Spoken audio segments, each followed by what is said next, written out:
राधे राधे। जय श्री कृष्णा। उम्मीद है आप सभी भक्त स्वस्थ होंगे, मस्त होंगे। आप सभी की मंगल कामना के साथ चलिए आज के इस वीडियो की शुरुआत करते हैं। आज रविवार का दिन भगवान सूर्य देव को समर्पित होता है, इसीलिए वीडियो की शुरुआत में हम भगवान सूर्य देव की एक कथा का श्रवण करेंगे। ओम श्री सूर्याय नमः। भगवान सूर्य देव की कृपा से आप सभी भक्तों का जीवन सुख, समृद्धि, ऐश्वर्य, धन धान्य से भरा रहे। बोलिए सूर्य भगवान की जय। एक राजा था। उसके राज्य में हाथी, घोड़ा, सैनिक, अपार धन संपदा, सुख, ऐश्वर्य, सुंदर रानी, दास दासियां सब कुछ था। राजा को किसी चीज की कोई कमी नहीं थी। राजा अपनी प्रजा का भी बहुत अच्छे से पालन करता था। प्रजा भी राजा को पसंद करती थी और उनकी लंबी उम्र की कामना करती थी। राजा को बस एक ही दुख था कि राजा की कोई संतान नहीं थी। राजा और रानी ने मिलकर पुण्य प्राप्त करने के सभी कार्य, दान, यज्ञ, हवन, पूजा पाठ सभी करवाया, लेकिन फिर भी उन्हें कोई लाभ नहीं हुआ। एक दिन राजा दुखी मन से रानी के साथ विचार कर रहा था कि महारानी, हमारे बुढ़ापे का सहारा कौन बनेगा।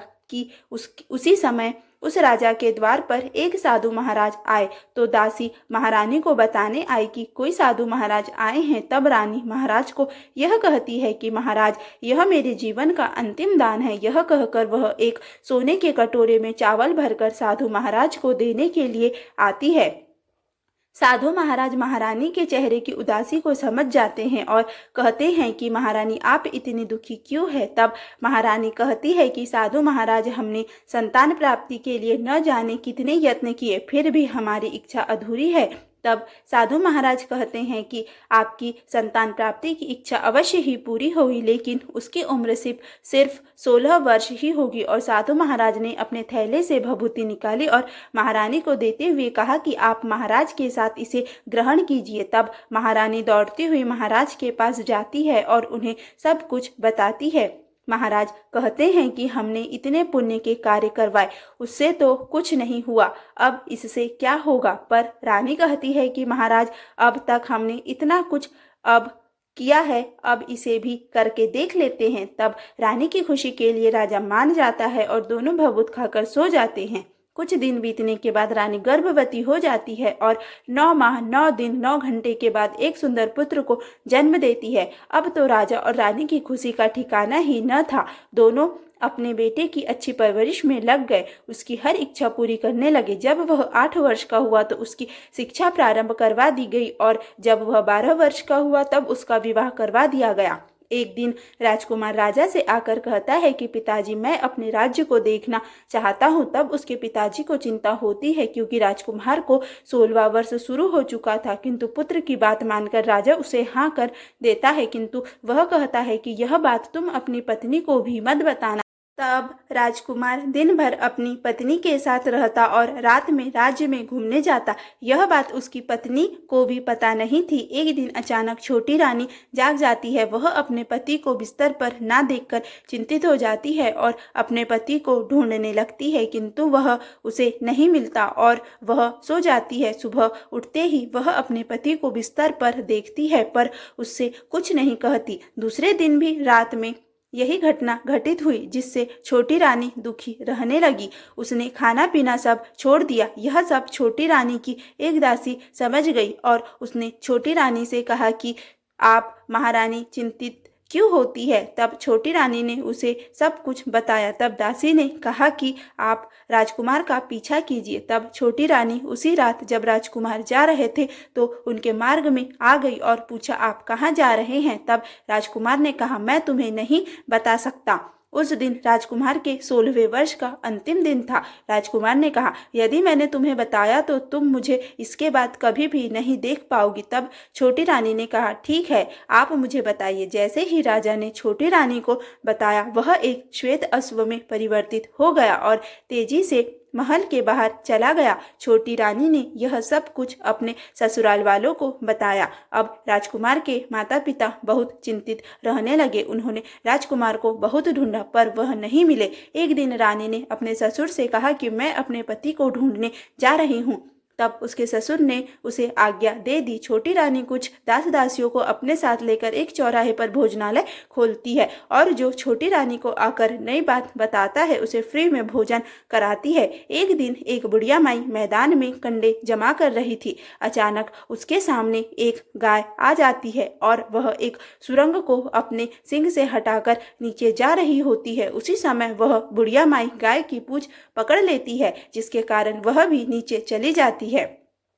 नीचे पाताल में जाते ही वह देखती है कि वहां कोई उस गाय का दूध निकालता है, पर वह दिखाई नहीं देता। एक श्वेत अश्व पानी के कुंड में छलांग लगाता है और स्नान करके बाहर निकलते समय राजश्री वेश धारण करता है और सूर्य देव को नमन कर एक दीपक से पूछता है, मेरे माता पिता क्या कर रहे हैं, मेरी पत्नी क्या कर रही है। बुढ़िया माई यह सब छुपकर देख रही थी। फिर वह भोजन कर सो जाता है। सुबह उठते ही वह फिर से अश्व में परिवर्तित होकर गाय का रूप लेकर बाहर निकल जाता है। बुढ़िया माई भी उसी के साथ बाहर आ जाती है और सोचती है कि यह तो एकदम नई बात है, मैं इसे छोटी रानी को अवश्य बताऊंगी। यह सोच वह छोटी रानी को बताती है और कहती है कि आप मुझे भोजन दीजिए, मेरे पास एक नई बात है। और वह भरपेट भोजन करती है और छोटी रानी को सारी बातें बताती है। छोटी रानी समझ जाती है कि यह मेरे पति ही है और वह उस स्थान पर जाती है जिसे बुढ़िया माई ने बताया था और वह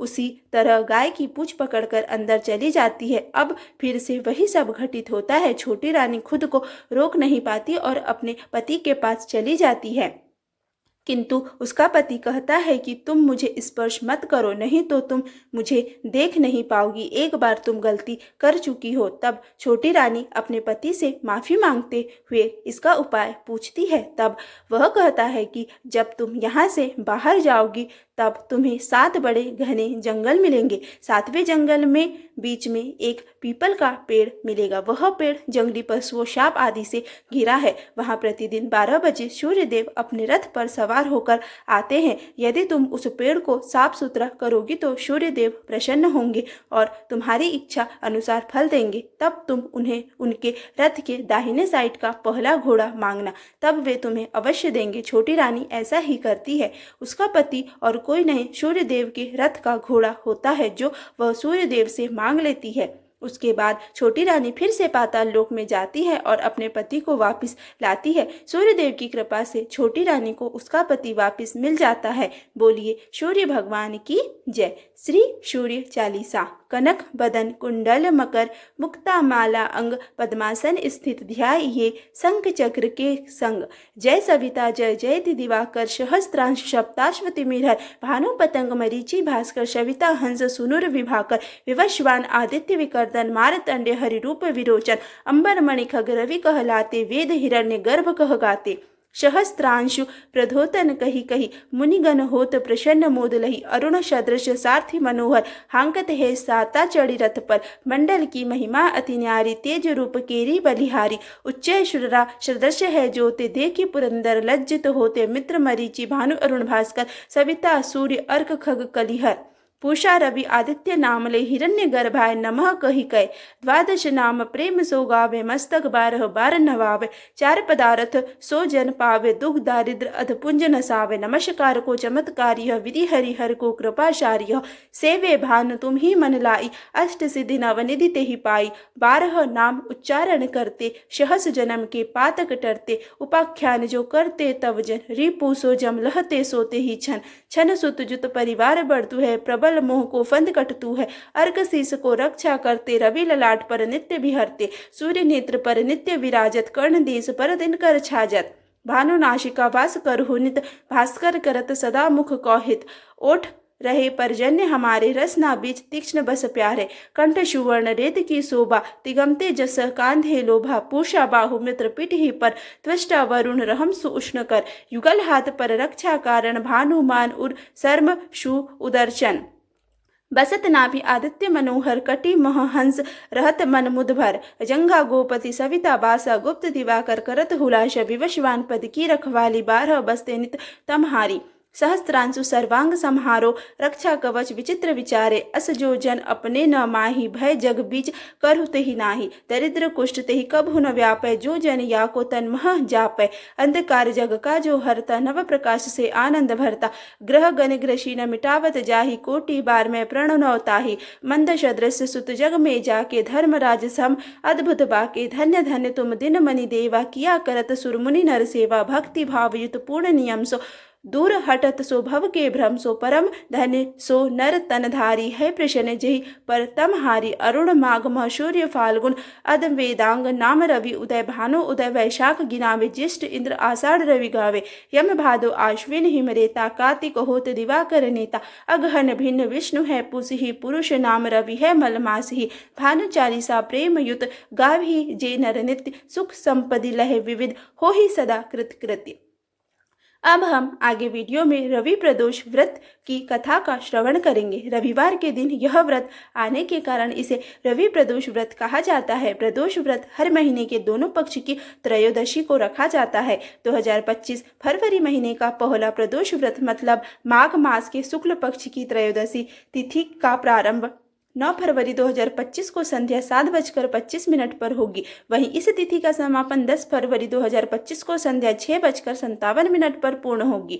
ऐसे में फरवरी माह का पहला प्रदोष व्रत 9 फरवरी 2025 के अवसर पर शुभ माना जाएगा। प्रदोष व्रत के दिन प्रदोष काल शाम 7:25 से लेकर रात 8:42 तक है। एक समय सर्व प्राणियों के हितार्थ परम पावन भागीरथी के तट पर ऋषि समाज द्वारा विशाल गोष्ठी का आयोजन किया गया।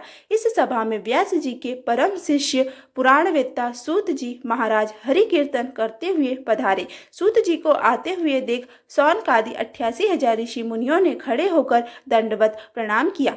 महाज्ञानी सूत जी ने भक्ति भाव से ऋषियों को हृदय से लगाया तथा आशीर्वाद दिया। विद्वान ऋषिगण और सब शिष्य आसनों पर विराजमान हो गए।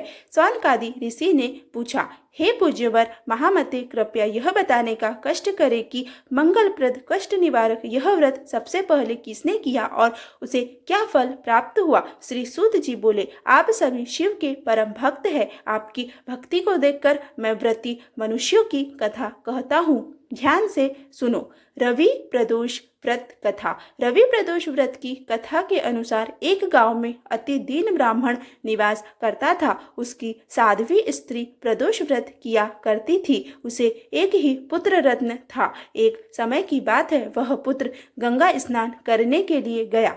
दुर्भाग्यवश मार्ग में चोरों ने उसे घेर लिया और वे कहने लगे कि हम तुम्हें मारेंगे नहीं, तुम अपने पिता के गुप्त धन के बारे में हमें बतला दो। बालक दीन भाव से कहने लगा कि बंधुओं, हम अत्यंत दुखी दीन हैं, हमारे पास धन कहाँ है। तब चोरों ने कहा कि तेरे इस पोटली में क्या बंधा है। बालक ने निसंकोच कहा, मेरी माँ ने मेरे लिए रोटियां दी है। यह सुनकर चोरों ने अपने साथियों से कहा कि साथियों, यह बहुत ही दीन दुखी मनुष्य है, अतः हम किसी और को लूटेंगे। इतना कहकर चोरों ने उस बालक को जाने दिया। बालक वहां से चलते हुए एक नगर में पहुंचा। नगर के पास एक बरगद का पेड़ था। वह बालक उसी बरगद के वृक्ष की छाया में सो गया। उसी समय उस नगर के सिपाही चोरों को खोजते हुए उस बरगद के वृक्ष के पास पहुंचे और बालक को चोर समझकर बंदी बना राजा के पास ले गए। राजा ने उसे कारावास में बंद करने का आदेश दिया। ब्राह्मणी का लड़का जब घर नहीं लौटा तब उसे अपने पुत्र की बड़ी चिंता हुई। अगले दिन प्रदोष व्रत था। ब्राह्मणी ने प्रदोष व्रत किया और भगवान शंकर से मन ही मन अपने पुत्र की कुशलता की प्रार्थना करने लगी। भगवान शंकर ने उस ब्राह्मणी की प्रार्थना स्वीकार कर ली। उसी रात भगवान शंकर ने उस राजा को स्वप्न में आदेश दिया कि वह बालक चोर नहीं है, उसे प्रातःकाल छोड़ दे, अन्यथा उसका सारा राज्य वैभव नष्ट हो जाएगा। प्रातःकाल राजा ने शिव जी की आज्ञा अनुसार उस बालक को कारावास से मुक्त कर दिया। बालक ने अपनी सारी कहानी राजा को सुनाई। सारा वृत्तांत सुनकर राजा ने अपने सिपाहियों को उस बालक के घर भेजा और उसके माता पिता को राज दरबार में बुलाया। उसके माता पिता बहुत ही भयभीत थे। राजा ने उन्हें भयभीत देखकर कहा कि आप भयभीत न हो, आपका बालक निर्दोष है। राजा ने ब्राह्मण को 5 गांव दान में दिए, जिससे कि वे सुखपूर्वक अपना जीवन व्यतीत कर सके। भगवान शिव की कृपा से ब्राह्मण परिवार आनंद से रहने लगा। अतः जो मनुष्य रवि प्रदोष व्रत को करता है वह सुखपूर्वक और निरोगी होकर अपना पूर्ण जीवन व्यतीत करता है तथा उसके जीवन में खुशहाली आती है। श्री गणेश गिरिजा सुवन मंगल मूल सुजान, कहत अयोध्या दास तुम देहु अभय वरदान। जय गिरिजापति दीन दयाला, सदा करत संतन प्रतिपाला। भाल चंद्रमा शोहत नीके, कानन कुंडल नाग फणी के। अंग गौर सिर गंग बहाए, मुंड माल तन छार लगाए। वस्त्र खाल बाघंबर शोए, छवि को देख नाग मुनि मोहे। मैना मातु की है दुलारी, बाम अंग सोहत छवि न्यारी। कर त्रिशूल सोहत छवि भारी, करत सदा शत्रुन क्षयकारी। नंदी गणेश सोहितः कैसे, सागर मध्य कमल है जैसे। कार्तिक श्याम और गणराऊ, या छवि को कही जात न काऊ। देवन जब ही जाय पुकारा, तब ही दुख प्रभु आप निवारा। किया उपद्रव तारक भारी, देवन सब मिली तुम ही जुहारी। तुरत सरानन आप पठायु, लवनी मेष मोह मार गिरायु। आप जलंधर असुर संहारा, सुयश तुम्हार विदित संसारा। त्रिपुरा असुर सन युद्ध मचाई, सभी कृपा कर दीन बचाई। किया तभी भागीरथ भारी, पूरब प्रतिज्ञा तसु पुरारी। दानिन मह तुम सम को उनाही, सेवक स्तुति करत सदाही। वेद नाम महिमा तव गाई, अकत अनादि भेद नहीं पाई।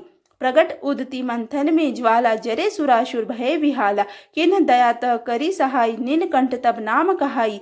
पूजन रामचंद्र जब कीन्हा, जीत के लंक विभीषण दीन्हा। सहस कमल में हो रहे धारी, किन्ह परीक्षा तब ही पुरारी। एक कमल प्रभु राखे उजोई, कमल नयन पूजन चह सोई। कठिन भक्ति देखी प्रभु शंकर, भय प्रसन्न दिए इच्छित वर। जय जय जय अनंत अविनाशी, करत कृपा सबके घटवासी। दुष्ट सकल नित मोहि सतावे, भ्रमत रहे मोहि चैन न आवे। त्राहि त्राहि में नाथ पुकारो, यही अवसर मोहि आन उबारो। लय त्रिशूल शत्रुन को मारे, संकट से मोहि आन उबारो। मातु पितु भ्राता सब कोई, संकट में पूछत नहीं कोई। स्वामी एक है आस तुम्हारी, आए हरू अब संकट भारी। धन निर्धन को देत सदा ही, जो कोई जाचे वो फल पाही। स्तुति के ही विधि करो तुम्हारी, क्षम हो नाथ अब चूक हमारी। शंकर हो संकट के नाशन, मंगल कारण विघ्न विनाशन। योगी यति मुनि ध्यान लगावे, नारद शारद शीस नवावे। नमो नमो जय नमो शिवाय, सुर ब्रह्मादिक पार न पाए। जो यह पाठ करे मन लाई, ताप पर होत है शंभु सहाय। ऋणिया जो कोई हो अधिकारी, पाठ करे सो पावन हारी। पुत्रहीन कर इच्छा कोई, निश्चय शिव प्रसाद ही होई। पंडित त्रयोदशी को लावे, ध्यान पूर्वक होम करावे। त्रयोदशी व्रत करे हमेशा, तन नहीं ताके रहे कलेशा। धूप दीप नैवेद्य चढ़ावे, शंकर सम्मुख पाठ सुनावे। जन्म जन्म के पाप नसावे, अंतवास शिवपुर में पावे। कहे अयोध्या आस तुम्हारी, जाने सकल दुख हरहु हमारी। नित्य नेम कर प्रातः ही, पाठ करो चालीसा। तुम मेरी मनोकामना पूर्ण करो जगदीश। मगसर छठी हेमंत ऋतु, संवत 64 जान। स्तुति चालीसा शिव ही, पूर्ण कीन कल्याण। अब हम आगे वीडियो में माघ मास महात्म की कथा का श्रवण करेंगे। कल तक हमने माघ मास महात्म की कथा के 25वें अध्याय का श्रवण कर लिया था। आज हम माघ मास महात्म के 26वें अध्याय का श्रवण करेंगे। बोलिए कृष्णचंद्र महाराज की जय। माघ महात्म 26वां अध्याय। पथिक कहने लगा कि हे प्रेत, तुमने सारस के वचन किस प्रकार और क्या सुने थे, सो कृपा करके कहिए। प्रेत कहने लगा कि इस वन में कुहरा नाम की नदी पर्वत से निकली है। मैं घूमता घूमता उस नदी के किनारे पहुंचा और थकावट दूर करने के लिए वहां पर ठहर गया। उसी समय लाल मुख और तीखे दांतों वाला एक बड़ा बंदर वृक्ष से उतरकर जल्दी से वहां पर आया जहां एक सारस सोया हुआ था। उस चंचल बंदर ने कई एक पक्षियों को देखकर उस सोए हुए सारस को दृढ़ता से पैरों से पकड़ लिया और तो सब पक्षी उड़कर वहां से चले गए, परंतु सारसी भयभीत होकर विलाप करती हुई वहीं पर रुक गई। नींद के दूर होने तथा भय से नेत्र खोलकर सारस ने बंदर को देखा और मधुर वाणी से कहने लगा, हे बंदर, तुम बिना अपराध मुझको क्यों दुख देते हो? इस संसार में राजा भी केवल अपराधियों को ही दंड देता है। तुम्हारे जैसे श्रेष्ठ प्राणी किसी को पीड़ा नहीं देते। हम अहिंसक और दूसरों के कर्मों को नहीं देखते। जल की काई खाने वाले, आकाश में उड़ने वाले, वन में रहने वाले, अपनी स्त्री से प्रेम करने वाले, दूसरों की स्त्री को त्यागने वाले, दूसरों की बुराई से दूर रहने वाले, चोरी न करने वाले, बुरों की संगति से वर्जित, किसी को कष्ट न देने वाले हैं। सो इस प्रकार मुझ निरपराधी को हे बंदर छोड़ दो। मैं तुम्हारे पहले जन्म के वृत्तांत जानता हूँ। यह वचन सुनकर वह बंदर उसको छोड़कर दूर बैठ गया और कहने लगा कि तुम मेरे पूर्व जन्म के वृत्तांत को कैसे जानते हो? तुम अज्ञानी पक्षी हो और मैं वन में घूमने वाला हूँ। सारस कहने लगा कि मैं अपनी जाति की स्मृति के बल से तुम्हारे पूर्व जन्म का सब वृत्तांत जानता हूँ। तुम पूर्व जन्म में विंध्य पर्वत के राजा थे और मैं तुम्हारे कुल का पूज्य पुरोहित था। तुम राजा होकर अपनी प्रजा को पीड़ा दिया करते थे। विवेकहीन, तुमने बहुत सा धन इकट्ठा किया। सो वानर, प्रजा की पीड़न रूपी अग्नि की ज्वाला से तुम पहले ही तप चुके हो। पहले तुम कुंभी पाक नरक में गिराए गए। तुम्हारे शरीर को नरक में 3000 वर्ष बीत गए। फिर नरक से निकलकर बचे हुए पापों के कारण इस बंदर की योनि में आए और मुझको मारना चाहते हो। पूर्व जन्म में तुमने ब्राह्मण के बाग से लूटकर बलपूर्वक फल खाए थे। उसका यह भयंकर फल हुआ कि तुम वानर और वनवासी हुए। प्राणी अश्वमेव अपने किए हुए कर्मों को भोगता है, इसको देवता भी नहीं हटा सकते। इस प्रकार मैं सारस का जन्म लेकर भी अज्ञान से मोहित नहीं हुआ। इतनी कथा कहकर वानर कहने लगा कि यदि ठीक ही जानते हो तो बताओ तुम पक्षी कैसे हुए? सारस कहने लगा कि मेरी दुर्गति का कारण भी सुनो। तुमने नर्मदा नदी के किनारे पर सूर्य ग्रहण के समय बहुत से ब्राह्मणों के निमित्त 100 ढेर अन्न के दान किए थे। मैंने पुरोहिताई के मद से थोड़ा सा ब्राह्मणों को दिया और बाकी सब मैं आप हर ले गया। इन ब्राह्मणों के द्रव्य का अपहरण करने के पाप से मैं पहले कालसूत्र नरक में और फिर रक्त कर्मदूम नरक में, जहाँ पर बड़े बड़े कीड़े थे और रक्त तथा पीप से भरा हुआ नाभि तक नीचे सिर और ऊपर पैर किए हुए पीप चाटता हुआ उस दुर्गंध वाले नरक में कीड़ों आदि से काटा जाकर 3000 वर्ष तक उस यातना को भोगता रहा। मैं नरक के दुख का वर्णन नहीं कर सकता। फिर नरक की यातना से मुक्त होकर यह सारस का जन्म पाया, क्योंकि पूर्व जन्म में अपनी बहन के घर से कांसे का बर्तन चुराया था। इसको मैंने एक जुआरी को दिया, इसी से मैं सारस योनि में आया। यह मेरी स्त्री पिछले जन्म में ब्राह्मणी थी, इसने भी कांसे की चोरी की थी, इसी से यह मेरी स्त्री और सारसी हुई। यह सब मैंने तुमसे कर्म फल कहा। अब भविष्य की बात भी सुनो। अब मैं, तुम और यह मेरी स्त्री भी हंस होंगे और कामरूप देश में सुख से निवास करेंगे। फिर इसके पश्चात गौर योनि में और फिर जाकर दुर्लभ मनुष्य योनि को प्राप्त होंगे। इसमें मनुष्य पाप और पुण्य दोनों ही कर सकता है। इस प्रकार शिव की माया से यह सारा जगत मोह को प्राप्त होता है। न केवल हम ही परंतु इस संसार के सभी जीव प्रवृत्ति मार्ग में फंसकर अच्छे और बुरे कर्म करते और उनका फल भोगते हैं। इसीलिए सब प्राणियों को धर्म का सेवन करना चाहिए। देवता, असुर, मनुष्य, व्याघ्र, कीड़े मकोड़े सभी से कंटक रूपी मार्ग नहीं छूटता। केवल वेदांत जानने वाले योगी ही इस मार्ग से बच सकते हैं। इसी कारण बड़े बड़े महात्मा भी कर्म फल को टाल नहीं सकते। उपाय से तथा बुद्धि से कोई भी इसको नहीं बदल सकता। तुम पहले राजा थे, फिर नरक में गए, अब बंदर की योनि में वन में फिरते हो और फिर भी ऐसा ही जन्म पाओगे। ऐसा विचार कर आनंद पूर्वक और धैर्य धरकर विचरते हुए काल की प्रतीक्षा करो। तब वानर ने कहा कि पहले जन्म से मैं तुम्हारी पूजा करता था, अब तुम मुझको प्रणाम करते हो। तुम जाति के स्मरण से मेरे पूर्व जन्म के वृत्तांत को जानते हो। आनंद पूर्वक रहो, तुम्हारा कल्याण हो। तुम्हारे वचनों को सुनकर मैं मोह रहित होकर वन में विचरूंगा। प्रेत कहने लगा कि हे पथिक, मैंने नदी के तट पर बंदर और सारस का यह संवाद सुना, तब मुझको बोध हुआ और मोह तथा शोक का नाश हुआ। श्री विष्णु चालीसा।